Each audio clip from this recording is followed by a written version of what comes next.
செல்வம் வேணும், நிறையா பணம் வேணும் அப்படின்னு நீங்கள் ஆசைப்படுறீங்க. இந்த கரும்பை நீங்கள் சுற்றி வந்தால் ஒரு 9 சுற்று ஒரு நாளைக்கு இந்த கரும்பை சுற்றி வந்தீங்கன்னா உங்களுக்கு பண புழக்கம் அதிகமாகிப்படும் என்பது தான் நிதர்சனமான உண்மை.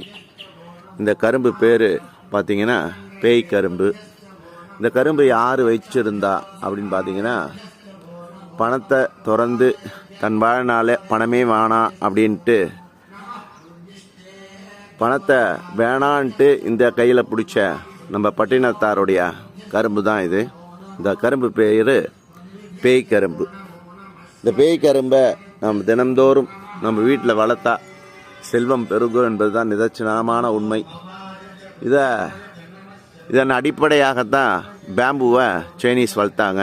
ஆனால் பார்த்தீங்கன்னா இந்த பேய் கரும்பில் ஞானம் வரும், எந்தவித ஆற்றலும்